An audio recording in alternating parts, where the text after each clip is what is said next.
Well, good afternoon, Steve. Welcome to the Meaning Project podcast. Thanks for taking some time to come chat with me today. I was just reviewing our previous conversation, a little bit of your website. Here you are, an RN for 30 years, a hypnotherapist, and a speaker advocating for mental health care professionals and their health and self-care. I'm curious. Tell me, I mean, how did you get into all of these diverse areas? I even started before nursing. I actually started in occupational therapy. And when I was in occupational therapy, I had children who were disabled. And one of the things that, or one of the kids I had cerebral palsy, and he never walked. And I always believed that people could walk. You first have to be able to sit up. And then once you sit up, you have to be able to stand up. And then once you stand up, you can start to walk. And he did none of these. But I worked with him day by day to get him to start walking. And eventually, it took months, but eventually he just started walking himself. I take him through a kitchen area, and we had a garage that was where we had lunch. And I'd hold him by that little ring in the back of his jeans. And I'd hold him up and hold him up. And one day, I let go of it. I didn't let him know that I let go of it. We always walked with our finger in the ring of his jeans, but here I Mhm. let go, not letting him know. And he walked to the little kitchen table to go get food. So I was just so astounded on how how the mind can work, and also how habits continuing things over and over again. Unfortunately, we were having a presidential candidate who was coming in who made the decision that he was not going to be reimbursing private schools as well as they were previously. So I decided what I had to do is I had to make a change. Mm. So I thought, what can I use from what I've learned in occupational therapy to go into another occupation? And it was nursing. So I went into nursing, and I decided I was going to be a rehabilitation nurse. And I was invited to a hospital that was out in Colorado. And I was really excited, except when I got there, they told me that the rehabilitation unit had not even been built yet.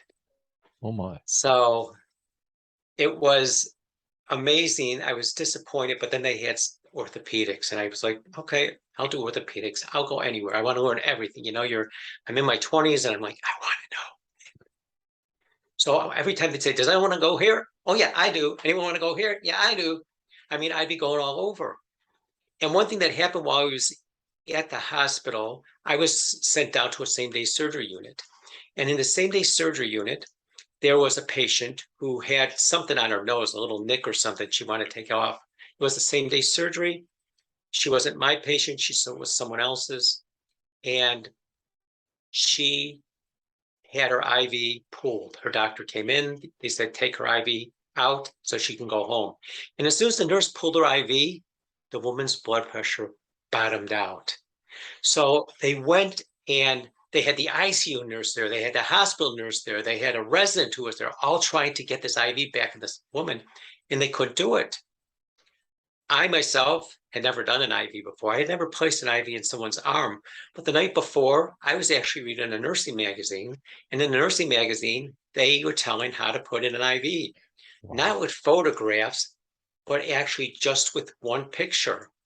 And I went and I said to the ICU nurse, I said, can I put the IV in? And she goes, oh, how many IVs have you put in?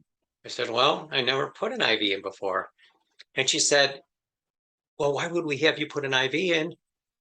And I said, because you tried it, and you tried it, and you tried it, and you tried it. And you've told me if someone doesn't get an IV in her, she's gone. Mhm. So she goes, okay, I'll let you go in. So I go into the room. The ICU nurse is behind me. And first thing I say to her is I said, can you go put the rubber band on her arm?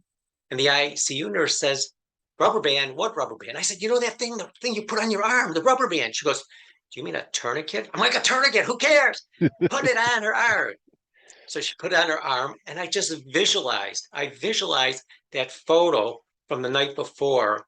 And I took the IV and I slid it in, and blood came back out, which meant it was in. And the ICU nurse is like, connect it up. I'm like, I don't know how to connect it up. I just read how to put it in last night.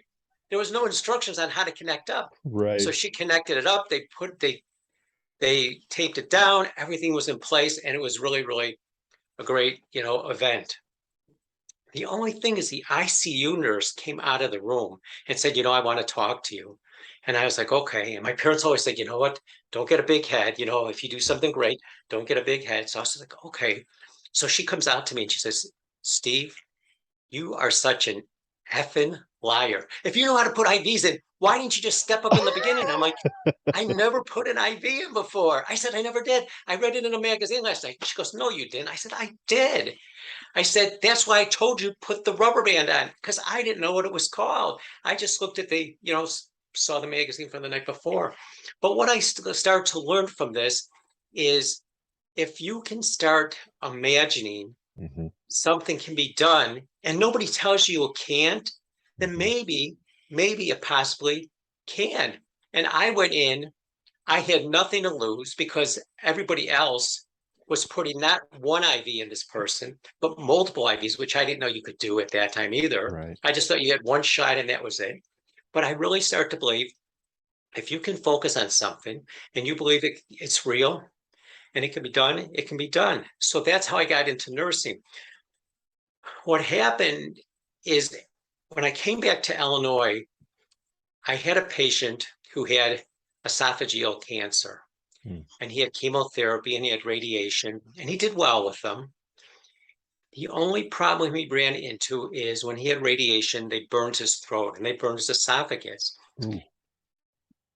And what they made the decision is they wanted to put him on IV hydration. I was now seeing patients at home. I started in Colorado, but started seeing patients at home here in Illinois. So I went to the patient's home and he told me that he did not want to have that tube placed in. He was telling me about something drastic that he would do to himself before he would ever get a tube put in. Wow. And I said to him, I said, it's October here in Illinois. I said, it's not, the weather is really nice. It's kind of cool. I said, are you normally here in October? Because what I wanted to do is I wanted to get his mind and then go to a different area. And he said, actually, he goes, I have a condominium in Florida. And he goes, I go there every October. And if I was there, I would be on my boat sitting on the river. And I just said to him, I said, okay, well, you know what? What do you need to do to not get that tube in next week? And he says, I need to eat this amount of proteins and I need to be drinking so many liters of fluids. And I said, okay. I said, let's work on that. We'll do your hydration, but let's work on that part. I said, imagine you're in Florida and you're on your boat. And what I want you to do is imagine you open your mouth just a little bit and you let that cool breeze come in and cool your throat. I said, can you feel that? And I almost fell over when he said, I can. I said, so imagine the cool air calming your throat, and that will help your throat burn less. So, in regards to patients who I was seeing, such as this man, I had to see him either Monday, Thursday, or Tuesday, Friday, 4 days apart, because every fourth day I had to do blood work on him and also check his IV out. So I was so proud of myself that I had this man believing this and doing this. So when I went to see him 4 days later, I'm so excited. I'm like, Steve, you're a genius. Oh my God, I can't wait to see what he I mean, does. I think that's an amazing example of two amazing examples of the power of Right. visualization. Definitely. Yeah. And I mean, I was so surprised that he did it. But being a healthcare provider, I mean, if you're, I think, a therapist or a physician or a nurse, I think people really have some belief in what you're able to do to help them. Mhm. And when I went there a couple days later, thinking about how great I did, it turned out that he wasn't eating or drinking much more than he was before. He said to Mhm. me, he said, I just want to let you know I did drink a glass of water. I'm like, wow, how long did that take you? He's like, oh, about 8 hours. He goes, I Ooh. sipped a little bit at a time. And he said, but the proteins I'm eating are eggs. I love eggs, scrambled eggs, but they're stuck in my throat. So I just said to him, I said, okay, I understand. And he's like, let's do hypnosis. And I said, no, well, actually, we have to do your IV. I'm here for your IV. I'm not paid to do hypnosis. I said, but we'll work with that at the end. So I did all his IV things that we needed to do, his lab work and such. And toward the end, I said, okay, what I want you to do is I want you to close your eyes. And when you close your eyes, I want you to imagine that you're on the boat. And I said, I'm going to say something to you in medical ease. And I said, I'm almost sure that you're going to understand it. I said, are you ready? I said, you are a lazy ass. He's like, what? I said, you are sitting on the shore with your feet up on the boat. I said, don't you think it's time to go out to sea? Little did I know he was near the ocean. I said, sea. Mm-hmm. I said, let's go and imagine that you're taking your boat out and you're going out into the water. And I said, look to your left. And I said, what do you see? He said, I see the lighthouse. And I said, look to the right. What do you see? And he said, I see my wife sitting there. I said, what's your wife doing? He goes, she's smiling at me. Everything he was visualizing was turning into positive, Mm-hmm. which I really liked. And I said, so let's go out in the water and you're in the ocean and the breeze is even stronger and it's coating your throat and it's feeling so good. And I said, how about, do you ever drink anything? What do you like to drink? And I was afraid to say vodka, but he said ice water. He goes, I Mm-hmm. love ice water. And I said, so take a glass of ice water and just feel how that feels on your throat. I said, now what I want you to do, which I was having him do from the first day, is I said, every night when you go to bed, I want you to think about being on the boat. And when you wake up, I want you to think about being on the boat. And I said, I want you to continue to imagine that you're on the boat. And in the morning, imagine that you're on the boat. So now we came back to Monday, which is D-Day, because this is the day that they're making the decision that they're going to put the tube in, if he's eating or Right. not. Right. So I come to his house. I know already that I'm no genius. And I'm looking at my feet as I'm walking up to the house. And as I look in the front door, there he is. And he does this to me. I'm like, what? What? He goes, Steve, I want to let you know that I drink 3 liters of water every single day. He goes, I eat a bowl of eggs 3 times a day. And he goes, every morning I eat that bowl of oatmeal. I said, oatmeal? What oatmeal? Remember you told me about eating oatmeal? I never told him about eating oatmeal. Wow. His whole mind told him to eat oatmeal. And I think what it was is because not only was he not eating, he wasn't going either. Ah. And I think he got in his mind oatmeal fiber something. So everything was working fairly well for him. And he did not have to get that tube placed. Wow. And Okay. not only did he, Go ahead. go Go ahead. ahead. No, No, I'm not only curious. did he not have to get that tube placed, he was able to later the year go down to his condo that was in the Keys.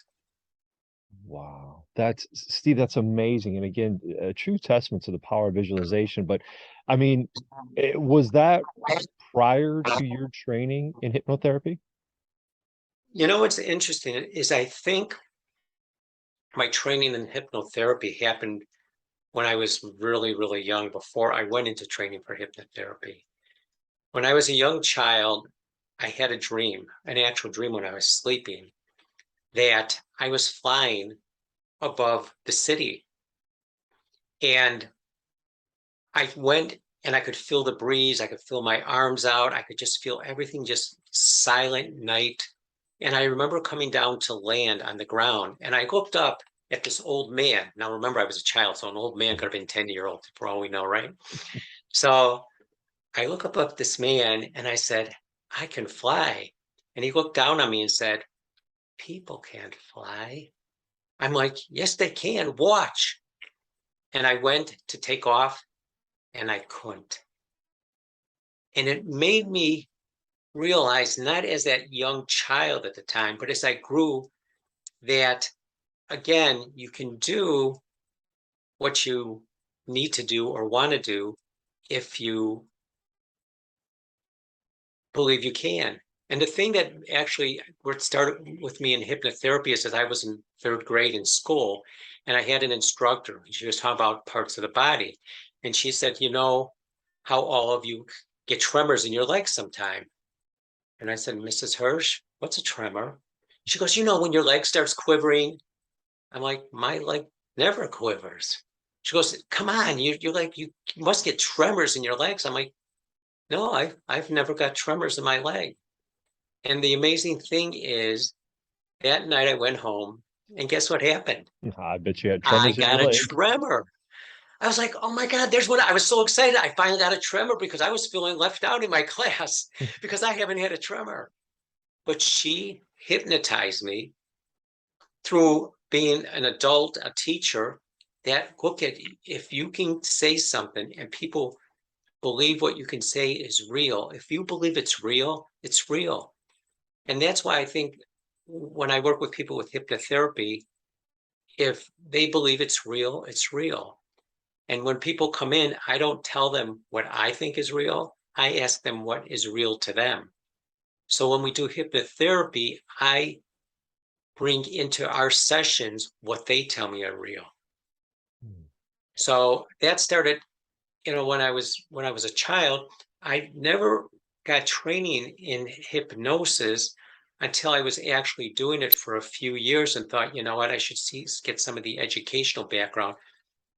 And I went to a couple professional meetings with people who were teaching. I got trained by an anesthesiologist he used it in um, the medical setting. So he was the person that I really wanted, to go with. And he trained me with a specific type, but there's things that he did himself that I actually said, that's an idea, that's a thought, that's a thought. And then I still continuously, I read, I attend, um, because I want to see what else everybody else is doing. Because I have people who come in who sometimes have such unique things going on in their lives that I'm like, how to solve that? Can that be solved? Is it solvable? So, but I did go for training, but I probably didn't train for years after I actually started using hypnosis because I was using it in my practice with patients first. Right, right. Is there anything you learned? I mean, again, your stories of visualization and using hypnosis, hypnotherapy are fast and enthralling. Is there anything you learned in that training that was maybe a little different, or what were some of those aha moments where you said, "Oh, I can try this or improve in this area"? Well, honestly, I was a little bit disappointed when I went through the training because I think it came down to, what, I was doing things in my mind that I thought were possible, and they were training things that were more, open the book, read this to somebody, read this to somebody, and read this to somebody. So what was difficult for me to do is that I said, you have somebody who comes in and wants to lose weight. Use these 4 topics. Now you have someone who comes in and wants to start smoking. Change the word weight to smoking, and then change it change it to stress. I mean, change it a little bit, but I knew there was a little bit more. But they were actually, and I can't fault them because they were actually teaching people who were just starting out. So it was a really an adequate way to teach. It's just that the teaching that you get there, you just have to build on. Right, right. But I once went to a meeting with somebody who actually came from that education, and he had probably about 20 people in a room, all darkened, and he was going to help them with relaxation. And as he started talking, I realized he was reading Mm, because what he had is he had an iPad on and he was reading from his iPad to people, but he was reading word from word. Now, the unfortunate thing about being in that situation is the man who was next to me, he was in a recliner and he was very overweight. And so this man was standing at the front of this room reading with the lights down. And the man who was in the recliner was going, and I could tell he was overweight. He probably was someone who suffered from sleep apnea. hmm And so in the middle of this person just reading, not paying attention to what people were doing, the person who was going, Oh my stopped. goodness. And I realized he stopped breathing. And when he stopped breathing, here this man continued to read. And I'm like, I went up to the man. I was in a chair. I got up. I went on my knees next to him, and I actually shook him and I gave him a sternal rub to get him to breathe again. And I thought to myself, what would have happened if somebody wasn't there and this man just passed, expired, died during this thing? As people would say, oh, well, he was overweight and this, then the other. And then the reality of it is he was getting relaxed, but he was in a position which I never place anybody in, which is complete recline. But he stopped breathing. Wow. And I So guess, when we use scripts like that a little too much, whether it's in hypnosis or psychotherapy, when we follow along the book too much, we kind of lose the art of what we're doing, and right, obviously we lose our ability to pay attention to who we're trying to help. right.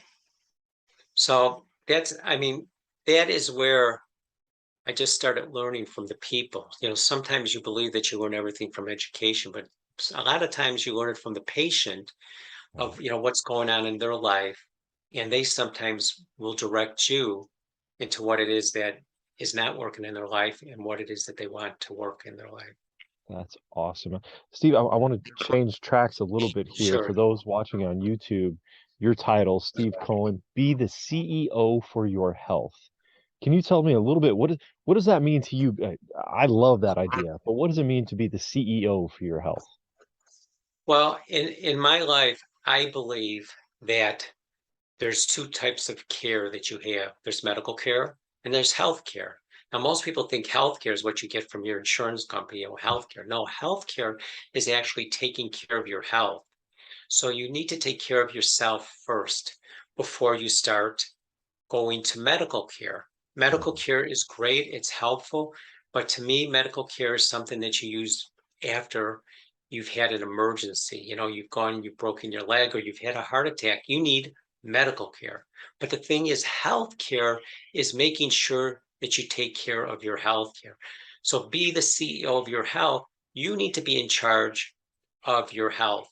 Because one thing that's important that we all have to realize is from the day that we're born till the day that we leave this world, there's only one person who is with you that whole entire time. And that one person is you. There's nobody but you, boyfriends and girlfriends and parents, they all go. Eventually, everybody goes. So everybody leaves before somebody else. And the only person who's going to be there for you is you. So you have to be the CEO of your health. You have to be the one who's concerned. If you question a physician, what they're doing, you question them. If you question me about what I'm doing, you question me because you need to be the CEO of your health. I love that. I encourage many clients to be. I think you go back to what you said about an authority figure, a doctor, a therapist, guiding somebody, um, is powerful, but we're also fallible. And so our clients, our patients should question us. I think that's a healthy thing for them to do, Right. um, to either challenge us or to learn about why are we doing this for their health, right? Why do we Right. do these things that we do? And that reminds me of something we talked about previously. One of your keynotes, just move. That is certainly being a CEO for your health. Right. It is. That's about, it's actually a true story that happened in February of 2020 when I had a patient who I was asked by a hospital to make a wellness check on her. They told me that she had a slight fever of like 99.2. She couldn't breathe and she had anxiety. And I went to her home. And when I called her on the way to her home, I asked her if she checked her temperature recently. And she said, I did. And I said, what's your temperature? And she said, it's 100.2. And I said, okay. I said, 100.2, maybe there's just some little bug or something you got. I mean, 100.2 is high. And she said, well, I didn't say 100.2. I said 102. And I'm just like, oh my. So I call back to the hospital. I call back to the person who gives me this wellness check. Nobody answers the phone. Nobody calls me back. I leave messages. So I say to her, I will come to your home, but what I want to do is I want to meet you at your front door Mhm. because whatever you have is in your house, it's in your home, and I don't want to come into your home. And then I had her, when I arrived there, she was short of breath. I just had her come outside and walk in front of her home and walk back and walk up to her door and go back inside. And then I just said to her, I think the best thing for you to do tonight, I mean, it was a February here in the Chicago area. It was about 42 degrees. Oof. I said, is to open all your windows. And she's like, but you know what? It's cold here. I said, then put on another layer. Open your windows, go under blankets. I said, because whatever's in your home, you've got to get it out. And I knew nothing about, I mean, I had heard about COVID, but COVID to me was still somewhere in a foreign land. Right. It wasn't in the States. So every single day we would walk one house further. And actually, the second day I went to see her, she told me she was short of breath. After we got a half a house, and I started talking to her about she was 74 years old. And I asked her about where she lived, how long she lived there. She said she lived there 50 years. I said, oh, do you know where the major intersection of this is? Yeah. I said, was that way 50 years ago? And she said, no, actually, it was a small street.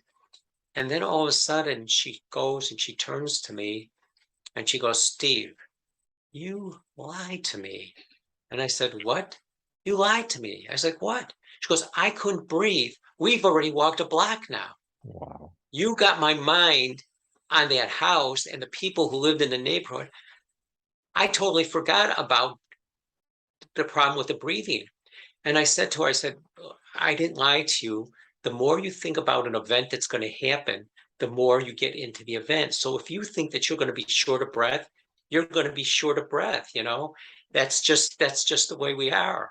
If you expect yourself to, run a mile, and you can run a mile, and you can see it in your mind, you can do it. You can do it, and that's really the way it is. And with Just Move, believe it or not, when we got done walking a mile, in the next 10 days, we ran a mile, and everyone goes, how did you get a 74-year-old woman to run a mile? And I explained to him, I didn't get her to run a 3-minute mile, and I didn't get her to run a 6-minute mile, but she ran less than a 60-minute mile. And for most people, that's like, well, you must have been walking pretty fast. Well, that was our run. And after that event, I decided myself to continue running. And from that day, which was March 1st till today, I've run every single day, at least a mile. Wow, that's awesome. Yeah, I'm in 970 days or something like that now of running. That is great. Such a great health strategy, but a powerful one too. I mean, regardless of our age, we should always get up and just move, and there's so many health benefits to Right. that. Yeah, and when I Wow. was alone, I had a doctor who used to sit there smoke and say, Steve, never smoke. And I felt like a fraud saying to someone, you know what, you need to be the CEO of your health. And I was sitting there, eating gummy bears or something. And I was sitting doing nothing. But the thing is, in reality, it's like I have to show people, if I can be consistent and persistent, they can also be consistent and persistent to attain what it is they want. I totally agree with you. That idea of, I know it's a rather famous saying to never trust a skinny chef. Well, you should never trust an unhealthy therapist or RN either. Right. So, Steve, we need to wrap for today. That was you. Good. You are a masterful storyteller. I love hearing your stories. If people want to hear you speak, where can they find out more about where you're speaking, or to have them come speak to your group? They can call me right there at 630-974. Okay. That should be 1800 974 1800. I just noticed that. Or you can send an email to me at steve@hypnosisclinician.com. That's steve@hypnosisclinician.com. And I will make sure we put links to your website and all that information there. I love hearing you speak, so hopefully more people will reach out to have you speak as well. Yeah, what I do is so fun. That's a thing in life, when you get to do what you want to do and then you're having fun doing it. It's amazing. That's awesome. Well, I appreciate your time. It was a lot of fun chatting with you today, and we'll Oh, talk again thanks soon. for thanks for taking your time. Take care.